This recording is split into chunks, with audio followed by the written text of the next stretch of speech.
mbokku site internet suñu live TV Guy Marius Sagna nag daal dina yëkkati ay kaddu rek jagleel ko ñi nga xamante ne nag ñoom ñooy armée bu Sénégal ginnaaw ba Macky Sall daal di leen déployer nag fi nga xamante ne nag moom mooy ci biir réew mi wërngal këpp kii di député Guy Marius Sagna faree ci opposition bi nag ma ngay sàkk bu baax ci ñi nga xamante ne nag ñoom ñooy armée bi rek ñu daal di jàppale askan wi ndax kii di Macky Sall rek waxoon na ko niki 2011 ginnaaw bi nga xamante ne nag Abdoulaye Wade moom moo nekkoon ci bopp nguur gi ba tax nag ma ngay sàkk bu baax ñu def ab résistance ngir xeex lépp loo xamante ne rek dafa salfaañoo suñu constitution ba tax nag Guy Marius Sagna nee na kii di Macky Sall nag génnee na police bi génnee na gendarme bi génnee na actuellement ñi nga xamante ne nag ñoom ñooy armée bu Sénégal mu ngi koy félicité bu baax di ko jaajëfal ci côté boobu noonu def na ko waaye nag kii di armée bi rek nañu bàyyi seen xel te xam ne instant bi ñii di peuple bi nag ñoo leen fa teg ba tax na nag bu sañoon nag armée bu Sénégal nag day daal di rek faree ci ñi nga xamante ne nag ñoom ñooy askan wi ndax nemmeeku nañ ñëppi alxames bi ñu génn rek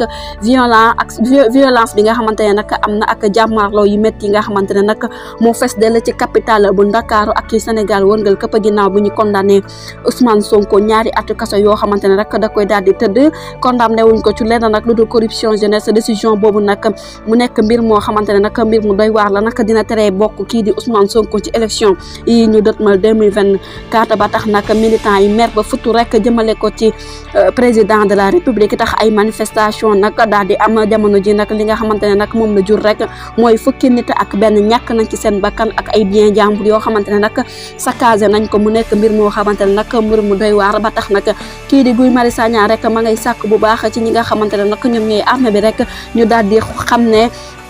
askan wi nag dañoo daal di mer ba futu rek moo tax ñuy def ak révolté ba tax nag mu ngay ñaan armée bu Sénégal rek mu faree ci fi nga xamante ne nag moom la askan wi nekk ba tax kii di juge bi nag dafa daal di rek war a démissionné ndax indi ab mandat dara jëmale ko ci ñi nga xamante ne nag ñoom ñooy nguur gi ba tax rek moom Guy Marius Sagna ma ngay sàkk bu baax nag ci yooyu les avocats rek ñu daal di jël seen matukaay